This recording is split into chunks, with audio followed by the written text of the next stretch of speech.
Welcome to the Digital Forester podcast, where we talk to foresters about how they are using digital technologies in their day-to-day forestry work.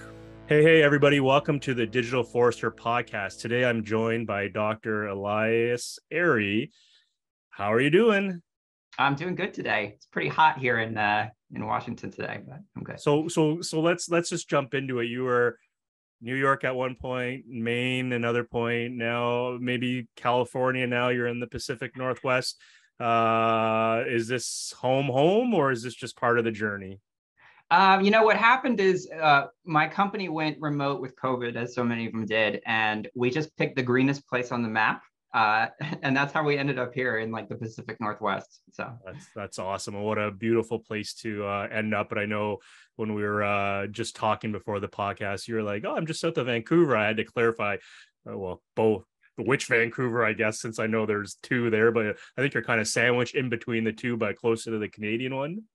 Yeah, I'm very close to the Canadian border, just a couple miles south of it. So very cool. Very cool. So you and I met, we were kind of saying like several years ago. You were completing your PhD in LiDAR and forest metrics. And since then, you've gone down a certain path. So I'm really excited to catch up and see what you have done. But maybe to start us off, what got you into forestry? Because I know undergrad was in ecology or something other than forestry. So maybe for our listeners and viewers, give us a sense of how you got into this space of all things. Well, my undergrad was in ecology, and my mom was a biology teacher, so that's how I ended up kind of in ecology. And then, I think forest ecology was the natural next step, which is where I went for my master's at the University of Maine. But I was the only one at the University of Maine at the time who had programming experience, and so. At the time, the university had just acquired a very expensive LiDAR acquisition, and being the only grad student who could possibly do anything about it, I was kind of tasked with doing that. And that's kind of how I got funneled into remote sensing, actually.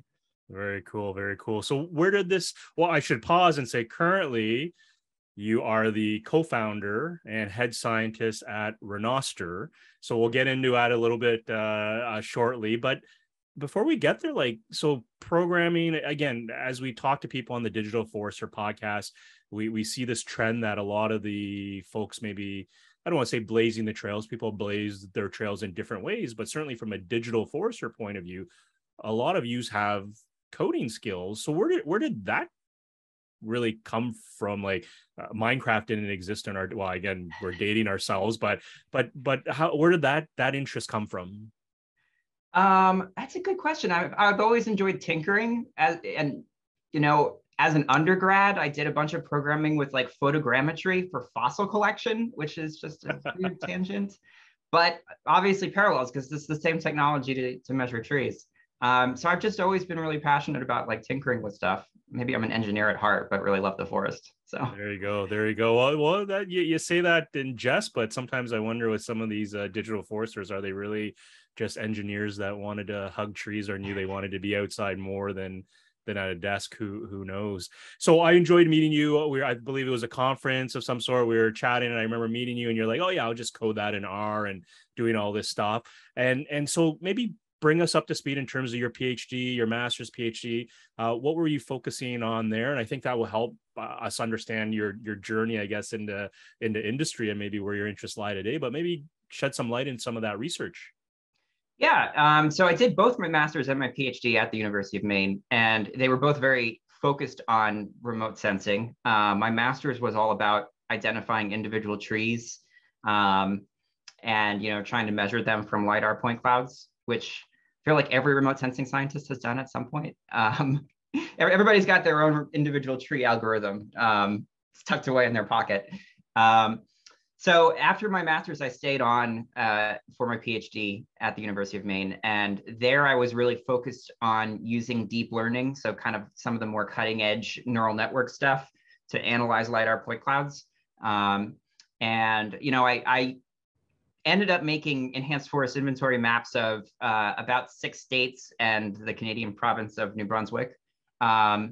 It was pretty cool stuff. I mean, I was using 3-dimensional neural networks to scan the point clouds and identify shapes of tree crowns and stuff.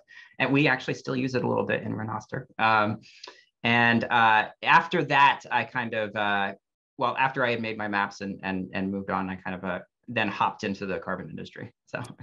Yeah, so for our listeners who may not be as familiar with deep learning and enhanced forest inventory, can you maybe and neural networks, can you maybe explain to us lay people what a neural network is and why it's something significant, or why so many people are excited about this deep learning AI space? Yeah, well, I guess so. Enhanced forest inventories are basically developed by using airborne LiDAR to make estimates of forest inventory attributes that you find interesting. I'm all about carbon these days, but of course you can measure all kinds of things like tree count and basal area and whatnot. Traditionally, it's been done by extracting useful features from the LiDAR that have to do with height. So height is very correlated with a lot of the attributes we're looking at, like, carbon and height are very tied together. And with those features, we then create like a regression model that predicts based on the LiDAR heights, whatever we're trying to predict. So forest carbon or basal area. What's special about deep learning is that it's able to identify its own features in the data set. And what I mean by that is that whereas before humans were basically going in and saying, this is the height that was measured by the LiDAR, and this is the height that we think corresponds to biomass, with deep learning, it's able to actually scan the LiDAR point cloud by itself and come up with the set of measurements that it thinks are important for estimating biomass. And so it's much more esoteric. It's much more difficult to actually tease apart and see what it's measuring. But at the same time, because the algorithm itself is identifying the useful features, such as crown shapes and crown sizes, it tends to be a little bit more accurate if you've got enough data. So. Very cool. Very cool. And so when you finish your PhD, like you were working in LiDAR and enhanced forest inventory, so hot spaces, what you didn't go the ivory tower route and chase academia? You kind of went the carbon market. Tell me that story, because I'm curious to know. We haven't synced up in a while, so I'm even curious to know how did you end up where you ended up? Well, I really wanted to have an impact, and I didn't think hiding away in a postdoc would have the strongest impact in the world. And so, I was wandering around the timber industry and a lot of different areas, but something about the startup world really caught my attention, because there is the potential there to really disrupt things and change things. And so, I went into forest carbon. One of the big draws for that is that it's done very manually today.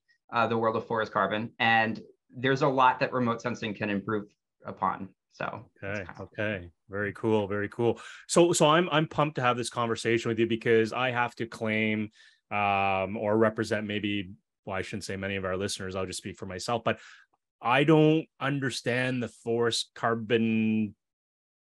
I don't want to say game as in there's some gaming, but I'll just say game for lack of a better word. Bring me up to speed. Like what's been going on the last couple years, and then we'll delve into the technology, and then we'll go into what Renoster is doing today. I'm assuming there's, as you said, you want to do something with impact. I'm assuming there's that motivator still there. So I'm curious to know that journey. But what does the world look like right now in terms of forest carbon? I've chatted with other players that are in the space, are using EO and other remote sensing technologies to predict things, et cetera, and creating platforms, and credits are trading. I've heard the term greenwashing used at play, question marks. But what does the world look like today for the newbie in the forest credits world? Yeah. So the way the system works today is that there are basically three protocol bodies that create a set of rules that projects have to follow in order to be issued credits. And these aren't particularly special protocol bodies. They just kind of cropped up 15 years ago. So you've got Verra, American Carbon Registry, Climate Action Reserve are the three big ones. And they create a set of rules that you basically have to follow in order to establish that your forest carbon projects are any good. And one of the biggest problems that you come across pretty quickly is that the protocols that they've developed are pretty easily gamed. My time at Pachama, and perhaps I should back up and say what Pachama actually does. Pachama is a technology broker of carbon credits. And so what they do is they use remote sensing technology to analyze forest carbon credits, see which ones are good and bad, and then buy the ones that are good, and then maybe resell them for a markup. in my time at Pachama, what became very clear very quickly was that there were major quality issues with a lot of forest carbon projects out there. Internally, the company would easily reject about 50% of the credits, carbon offsets that they came across. That's a stat that they're happy to share. But even more than that, potentially have issues. And there's 1,000 different ways that people can kind of put their thumb on the scale to get credits, and I'd love to dive into that in a bit. But I left Pachama in September of last year, primarily because after doing all that work, after using remote sensing to analyze over 100 different carbon projects, none of that stuff was being made transparent to the public. And from my perspective, the world really needs to know which carbon projects are good and bad. We need a market mechanism to actually favor good credits. And we can get into how credits work because there's a lot of different carbon credit types. But ultimately, if we really want to have a dent in climate change, we need to know which projects are doing well and which aren't. And so after I left Pachama, I kind of wandered around a bit. I was wondering how I could do this, maybe as an NGO. I ended up joining Renoster as a co-founder. And what we're going to be doing is basically reviewing forest carbon projects using remote sensing technology and telling you which carbon credits are good and bad. So with all that said, what does it mean for a carbon credit to be good or bad? That's the real key question. Obviously, the most obvious case would be if you're trying to prevent deforestation and all the trees got cut down. But there's 1,000 shades of nuance in the carbon industry. And so fundamentally, there are 3 different forest carbon project types. And for the deep forestry nerds out here, it kind of follows the triad concept, if you've ever heard of that. Explain it to us. So the 3 different types are reforestation. So basically you go around planting trees and those trees accumulate carbon. Avoided deforestation or avoided conversion, where you're basically protecting trees that were on the chopping block, and thus you're preventing carbon from going into the atmosphere. And then there's this middle ground called improved forest management, where you're taking trees that were traditionally heavily cut over, industrially managed, and you're either pushing out rotations so that those forests accumulate more carbon, or you're just preventing any forest harvest in the future. And so those are the 3 project types. And no particular project is better than any other. There are issues with all 3 project types. And really the key then is to figure out, which projects are doing the good job. So if you want to dig into, I'm happy to dig into like how. I know you're good at digging in. So okay, so we've got the space, we got different bodies that are defining what a credit means, the rules per se. I'm assuming that they're not standardized. Well, the rules are pretty loosey-goosey. So within each of the 3 major bodies, there's a rule set in which you can kind of pick and choose which set of rules you want to use. And that's led to a lot of like potential manipulations. And even at a very technical level, you get to pick which curve that you want to use in projecting forest carbon, which is a little dangerous if you're letting the very people who are enrolling their carbon projects pick their own models. Yeah. I guess I'm just surprised, as I said, I'm learning as you're explaining this, that there isn't one body, or maybe is this the classic, it's too early, that there's not a standardizing body that the industry, the stakeholders, the players have rallied around to say, you know what, we want organization X, whether it's an NGO or whether some Switzerland or neutral party, if such a thing could exist, to say, hey, here's the ISO or the ANSI or whatever the spec actually is. Do you see some standardization coming, or do you think it's still too early in this space, that it's still a bit of the wild west? It's definitely the wild west. And I think the 3 that I mentioned would all claim to be the standardized body. Right. So Vera, for example, responsible for the majority of international and developing world projects, would claim to be the body. There have been several attempts. There is, for example, compliance credits issued by California, the California Air Resource Board, which is kind of a standardized governmental body, which tend to be a higher quality than some of the credits issued by the voluntary market. Right. Right. Okay. So cool. So definitely want to get into that. Let's bring some of the technology, and then I'm curious to hear about, the best, worst things you've seen. But first off, when you say you're the co-founder in Renoster, I think you're in a TechStars program as well. But where does the word Renoster come? Apologies, no Latin experience from me or other language, but where does that name come from, and what does it mean to you and your co-founder? Oh, well, it's Afrikaans for rhino. And my co-founder, before doing this, he was basically preventing poaching in South Africa. And he's got some rough war stories because, really in the back of the Jeep chasing after poachers. Wow. So this is kind of a callback to that work. Wow. Yeah. So soon you could have drones with LiDAR lasers chasing bad actors, maybe remote controlled, who knows? So let's bring in the technology full things. We kind of touched on airborne LiDAR again with enhanced force inventory. Many listeners by now probably know everybody and anybody's using it in some shape or form. I laughed when you said everyone has their own individual tree crown segmentation, algorithm, species typing, whatever the flavor is, and those still exist, and there's nothing wrong, as opposed to it's a hard problem, a hard nut to crack to do it at a consistent precision per se. But in terms of technology, walk us through as you're looking at Renoster and past work you've done, is this really the traditional, we're using the Sentinels, we're using the Landsats, or is this something more, I'm using these secret stealth satellites that no one knows about to give us better hyper multi-spectral spatial whatever resolution? What's that technology look like in terms of you doing those verifications, if that's the right word, or audits? Walk us through that. Yeah, so as you touched on it, Renoster right now is a review agency. So we use this technology to review. There are 5 key elements to every forest carbon project that we need to assess using technology, and we have to dip into our tool bag in a couple different areas in a couple different ways to answer these questions. The first one is this term called additionality, and every carbon project is basically has to ask whether or not this project is justified in existing in the first place. So would these trees have been planted anyway if the project didn't exist? Were these trees really at risk? Now, the technology that we want to use to address that, it kind of varies depending on which project type that we're looking at. But for example, we want to use satellite imagery to identify what the deforestation rate is outside the project, if the project didn't exist. And so that is basically Landsat data with forest cover estimates.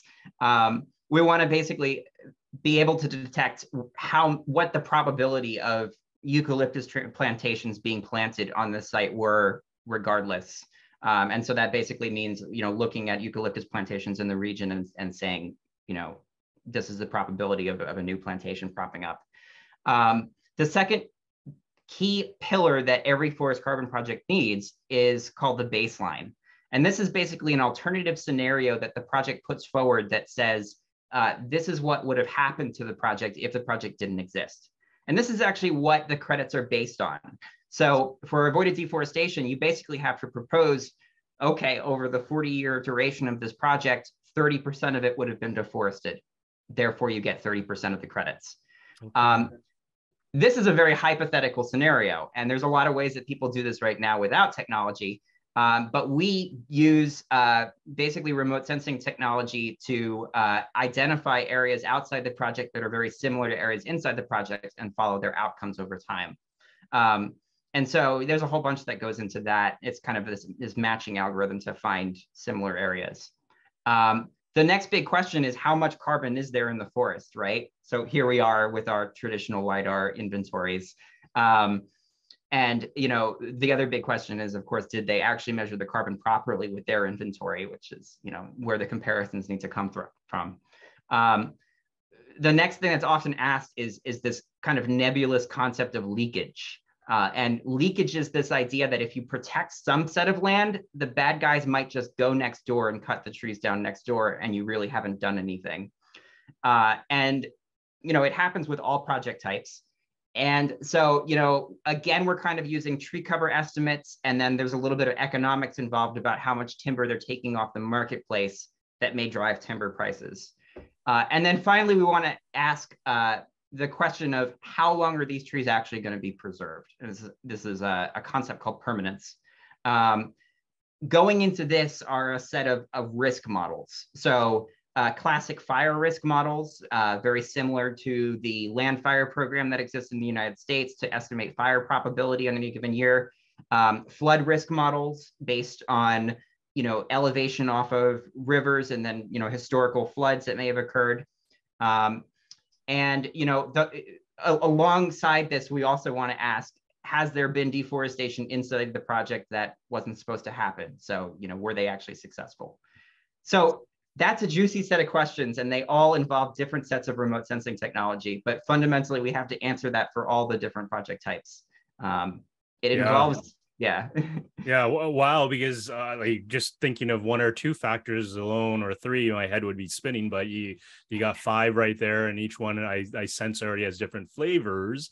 That from a combinatorial point of view, it's like, wow, there's a lot of things you got to analyze. And also by the sounds of it, I could see when you said some of it's manual, I could see how some of it, there's some deep learning, but also some matching that's happening.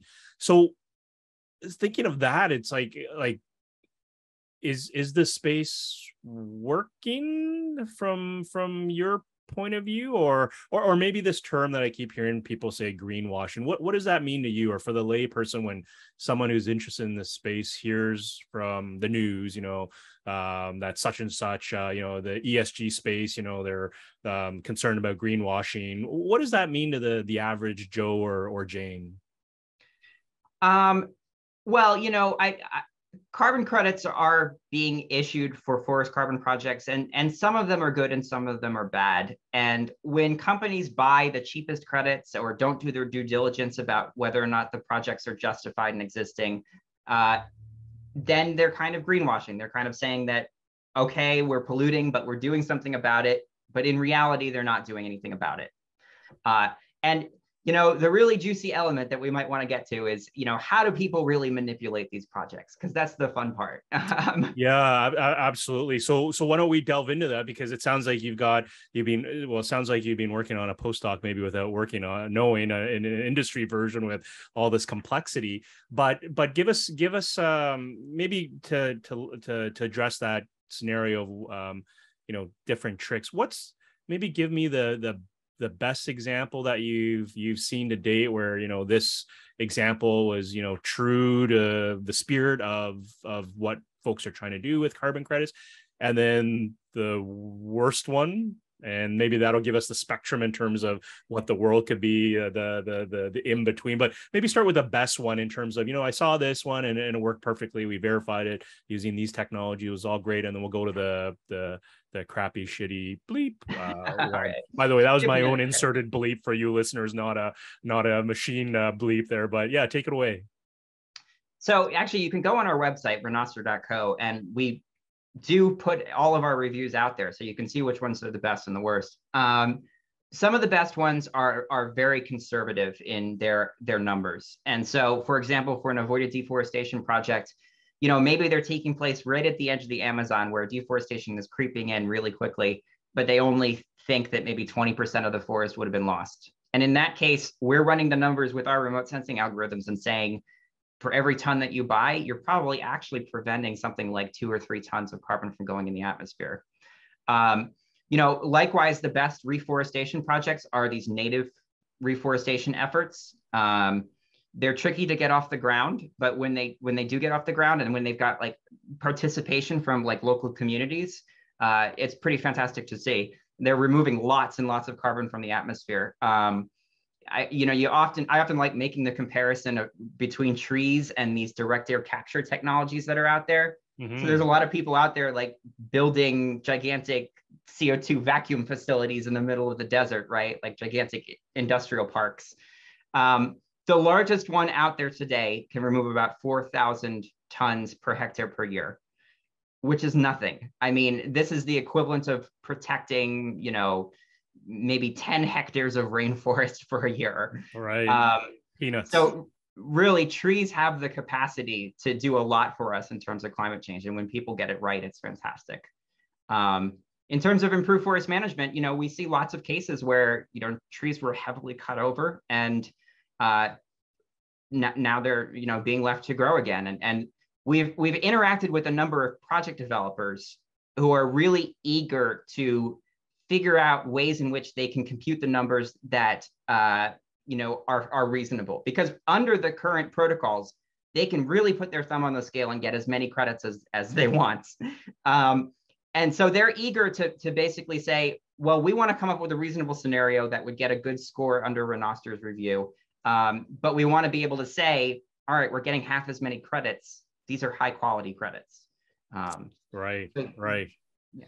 So tell me about the worst, how the worst ones you've seen. And I have been looking on social, I know, watching you post a couple, so I've been learning, going like, hey, this is a good one, this is not so good one, and baseline or too aggressive things you've talked about already.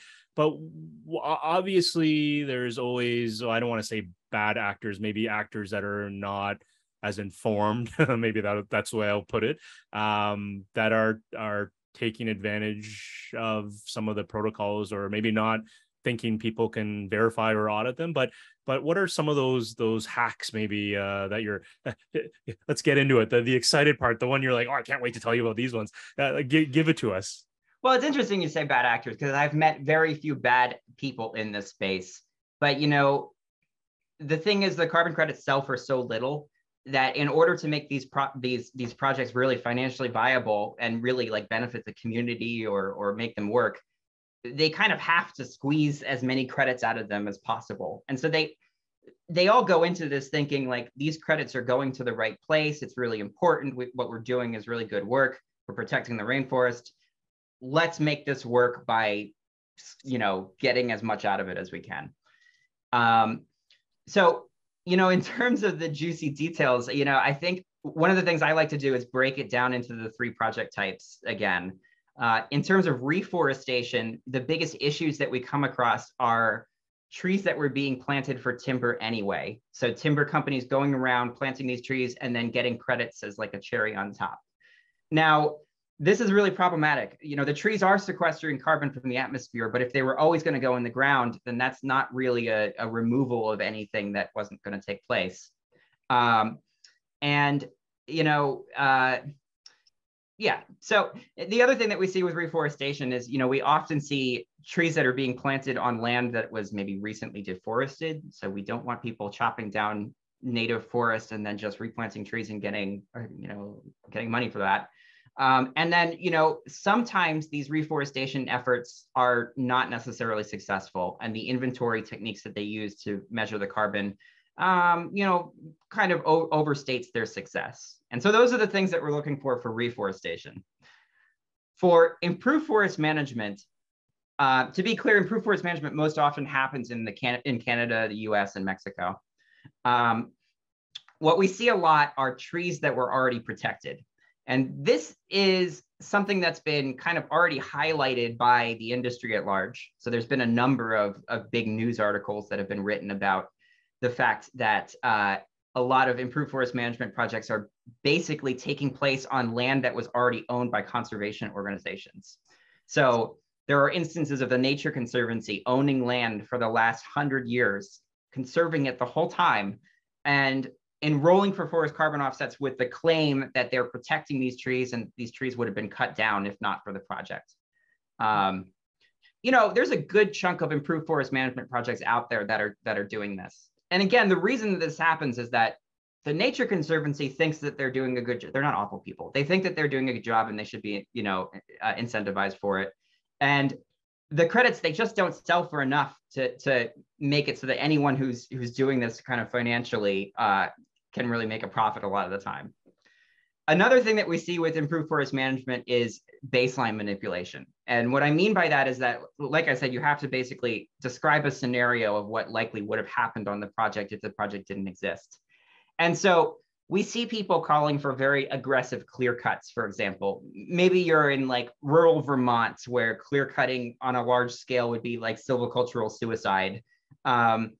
The project would claim that if the project didn't exist, they would have clear cut all the land. And that just doesn't seem very likely based on what happens in the region. And then finally, for improved forest management, another little bit of manipulation that we see that is definitely more sinister than the others is that people will often draw the project boundaries just around the trees that they weren't able to harvest. So yeah, I can share my screen if you want to see an example, but we're on a podcast. Yeah. So this will include projects in Alaska that are taking place on teeny little islands off the coast, not big islands, really small ones where you'd have to take a little barge out.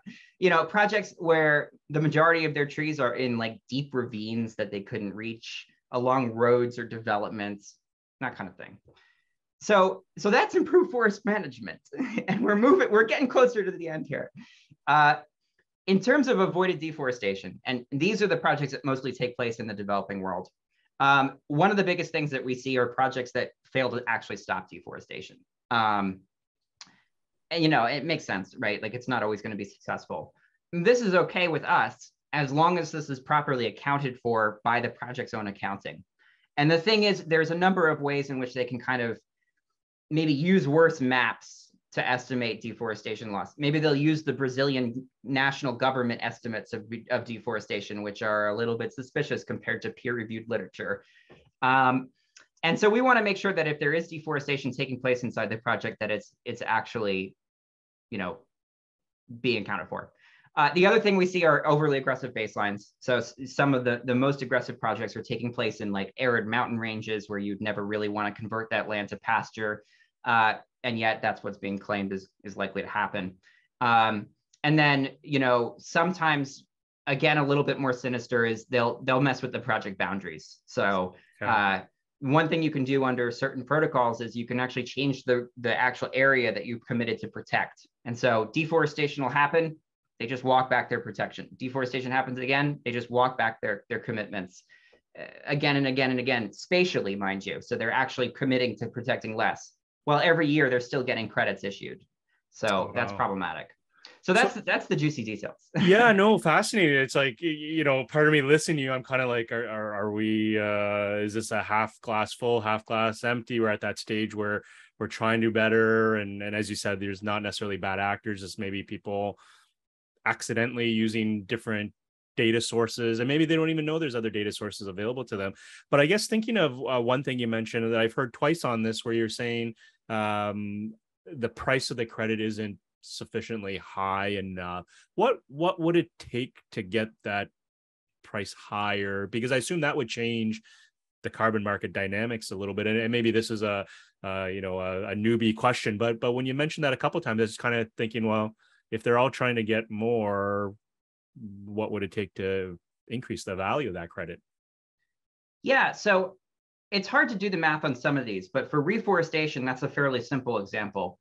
And what I can tell you is that it usually costs the equivalent of about $30 a ton to plant trees and just walk away from them. Credits right now, they're not quite selling for that much. They're selling for like 20 or so. Okay. That's not even accounting for the competing with timber. So if you're going to plant trees and you actually want to incentivize somebody to keep those trees around, you have to talk like $50 to $75 a ton in order to really compete with the prices that you can get from the timber. But here's the thing, because the process is so very manual right now and so very difficult to actually deal with, the cost of actually enrolling for these projects is tens of thousands of dollars. And what's actually happened is, in the United States, for example, you typically need to own, sorry for the American units, you need to own about 2,000 acres of land in order to break even on these improved forest management projects. Okay. And so that's locked out a massive number of small, family woodlots, right? Yep. The reason for this is that there's this very manual process of having to go and place very expensive permanent sample plots on these lands. The registry bodies right now kind of only accept inventories being done by a certain set of companies that they've kind of pre-approved. So you can't just go to your state forester and get them to go do an inventory. And so this is really where the technology can shine, because, LiDAR already exists over most of the developed world. We can already be making these carbon estimates. We can maybe supplement it with some sentinel imagery to say what's happened since the LiDAR was flown. And potentially we could be making these carbon estimates and unlocking this management option for millions of small landowners in the US and Canada and elsewhere too. Interesting. So is that the play or the vision for Renoster? I'm thinking you're a startup. Obviously, you got to make money to survive. So what's the value proposition for Renoster in this space? Is it taking some of the algorithms, the brain trust of you, and automating and taking some of these manual things and making them more easier, or is it a different avenue as the one you just described? Why would someone call Dr. Ayrey up from Renoster to help do this verification? Well, right now, again, we're focused on reviewing existing projects. So somebody would call me up because they're interested in buying offsets for their company, and they really want to make sure that they buy the right ones. I think we want to become a thought leader in this space and eventually propose the technologies that can be used to actually issue credits. We're kind of almost there already with kind of the technology that we're using to verify the credits, but there are some really difficult question marks still behind, how would we use this technology? And I know you've got a deeply nerdy audience, so I would love to actually describe what I think are some of the Go hitches. for it. Go for it. So, one of the things that I think has been used as an excuse for not using LiDAR for forest inventories and carbon projects is that the uncertainty estimates are really hard to pin down. And you can get uncertainty for a single estimate if you at a pixel level based on your RMSE for your model. But if you make if you make a map of a project area, getting that project area uncertainty is really tricky. And so this is one of the things that we're trying to figure out. It deals with spatial autocorrelation because maybe you're training a model over a huge area and you're applying it to one little forest, and all of your uncertainties are going to be correlated. So it's going to be a much higher uncertainty than you might think. So that's one of the biggest issues that has been used by some of the industry so far to kind of disparage remote sensing.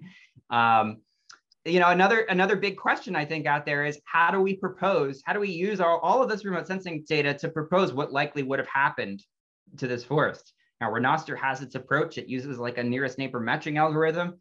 Is that the best way of doing it?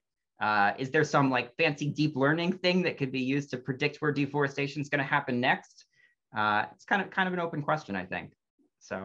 Yeah, interesting. So thinking of that and thinking of the technology side, because you're kind of bringing us into that, what the future could look like. You've mentioned, continental USA, flown already, the 3DEP program. There's other programs, lots of EO happening. That's today. So maybe as we look out, let's say 2 to 3 years out, and let's say somebody came and said, Elias, here's a bucket load of dollars and go ahead, build me this, let's say for the US and America continental wide verification system that's powered by geospatial and AI, all the buzzwords. Do you have the technology now to do it, or is there something that you're missing that you feel like we need to fill these gaps? And if so, what are those gaps that you see from your seat? Yeah, I think largely we do have the technology now. I think the two gaps that I talked about are probably the biggest ones. So, for example, we have the technology now to say how much carbon there is in the forest, right? Maybe we're having a harder time with uncertainty estimates. We probably have the technology to say what likely would have happened to the forest based on what's happening in the surroundings and based on what's happened in the past.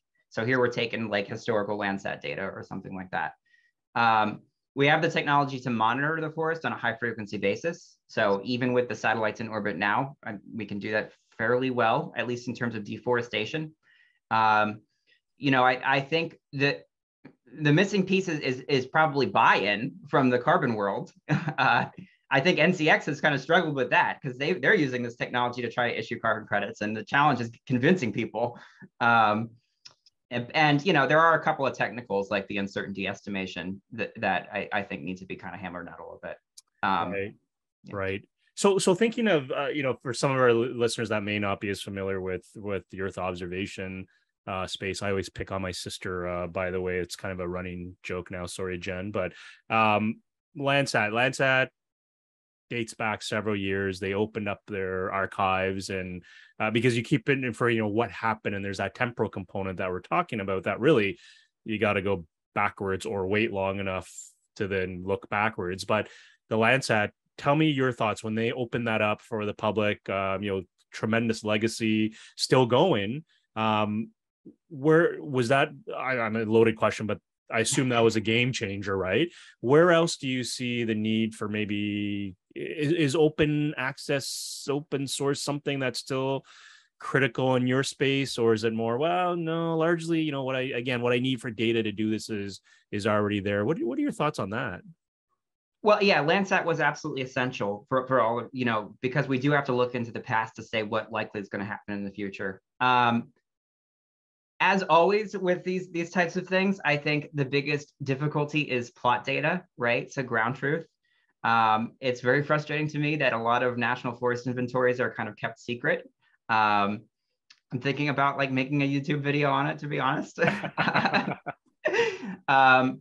So, the plot data used to train these. And I think one of the biggest challenges with using remote sensing to actually start issuing carbon credits is that people need to trust your remote sensing algorithm.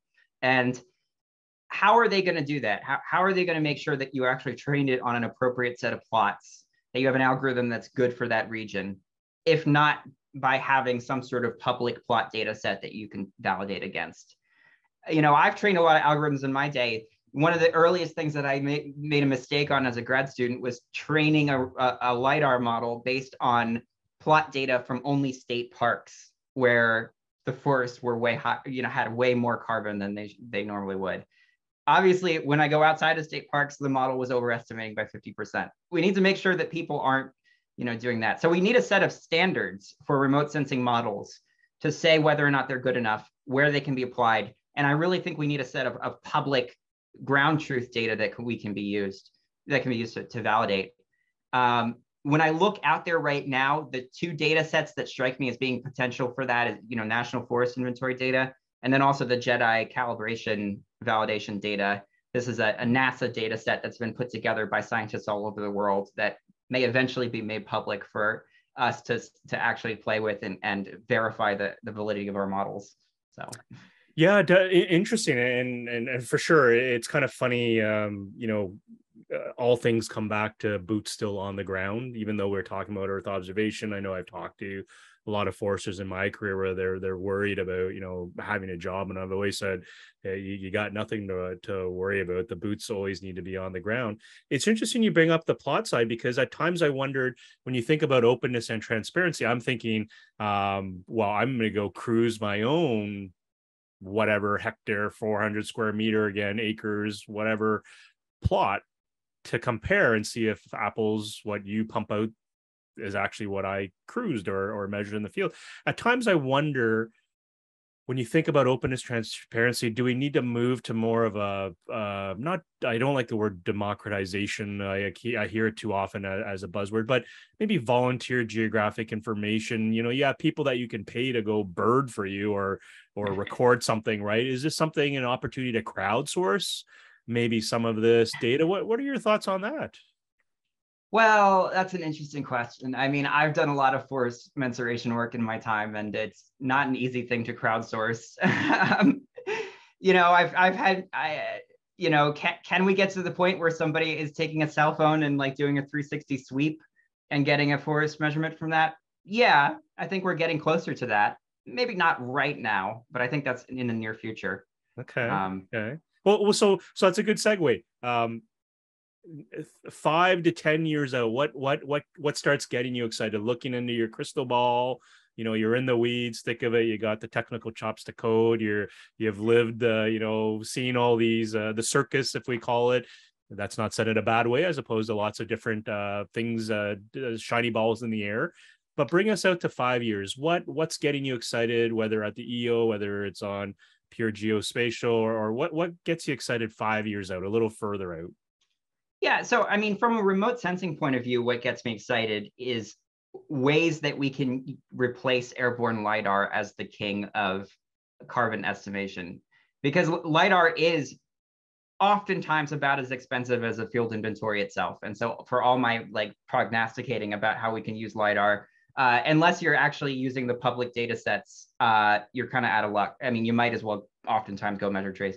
So I think there are a number of technologies that are kind of on the horizon that might be able to replace LiDAR. I get most excited about the ones that are in orbit because, yeah, sure, a drone could fly. A drone isn't necessarily going to cover 50,000 hectares in Papua New Guinea. Maybe it could. So, in terms of technologies that are in orbit now that really haven't been tested or could be, I think stereo high resolution satellite imagery has a lot of promise. So there's a number of companies out there like Planet and Maxar that are starting to offer really high resolution stereo images that let you create three-dimensional reconstructions of the forest. And I don't think that they've really been tested to see whether or not we can get the same level of accuracies from LiDAR. Another technology that's brand new is really super high resolution radar. So companies like ICEYE are kind of out there, and URSA, they're out there collecting sub-meter resolution radar. And now from a traditional remote sensing point of view, the kind of radar that they collect, the X-band radar, it just bounces right off the surface. And so people have been a little bit dismissive of it in the past. But their radar is so high resolution that you're actually able to see, the branches and tree crowns of individual trees. And so I have to think that there's more information in that. I also get very excited about the ESA's biomass mission. Maybe this is a radar mission that's coming up. It's a totally different type of radar than what's been out there. It's called P-band radar. And looking at some of the early data that they're collecting from airplanes that are supposed to simulate it, it basically looks like a biomass map already. It looks like a carbon map. So that's what gets me excited. There are, I think there's a lot of people working with JEDI. I'm not entirely convinced that's like the holy grail solution yet. Maybe that could factor into it. So that's on the remote sensing side. We need scalable alternatives to airborne LiDAR for collecting forest inventories all over the world. On the carbon side, we really need to reduce the size and difficulty of enrolling for forest carbon offsets. Right now there are so many landowners worldwide, whether they're a small landowner in Brazil who's considering, chopping down their forest, or in the US or Canada.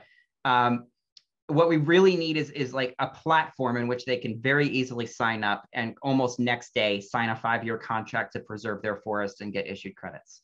And I know NCX has been working on this and not quite, haven't got the buy-in for that yet. But really what I envision as being like the best option is kind of a scenario like Zillow or Redfin, where you can go on this website and zoom into your property and get an estimate right there of how much you can be making by conserving your forest. And that would incentivize forest conservation as a management option for millions of small landowners, I think. So that's what gets me excited. Yeah, very cool. Well, it's amazing that as I talk with a lot of people, success ultimately boils down to something that's simple and easy to use. Obviously, there's a lot of science behind it, but it seems like the barriers to a lot of these things are maybe nerds trying to do user experience or UI designers. It's not simple. It's not intuitive for people. So I'm fascinated that a lot of our problems today, we're kind of handcuffing ourselves as trying to solve them, but maybe there's some easier ways going forward. So very cool. So now I'm going to stretch you up further. I know we're getting close to time, but I'm going to stretch you even further because again, you and I are nerds, but let's go 10 years out. What does the world need to look like for you and the technologies that are missing? Because again, I know you're following it. It's like, I know a lot of some of our listeners are like, the P-band, X-band radar, what does that even mean? He's talking about these things I haven't even heard about. Hey, we can go use the Google. That's what it's called. And yeah, I'm dating myself because I say the Google, not just Google. But if we go really far out, what do you think the world could look like? Is it that automated platform that's just everybody in their devices, clickety clack? I got 5 acres here. Yep, I'm going to sign. Boom, I got money coming in via crypto into my wallet, and I'm good. Is that where the world's going, and how do you reconcile that with other drivers, like as you mentioned with timber? It's like, there's external competing factors, but maybe 10 years out, what would that world look like for you, or what would you like that world to look like? Well, like I said, I think it should be extremely easy as a management option for conserving your forest, and it really isn't right now, right? You have to just do so much in-depth paperwork, and it takes something like an average of 9 to 18 months just to enroll for forest credits. So, something that makes it extremely easy as an appealing management option would make it as a real good alternative to timber for a lot of small landowners who are maybe not as engaged as like the rest of us in how they're managing their land, right? They're kind of just going with what their local forester says or something, which, if you give them an option to conserve their forest, they might be more interested.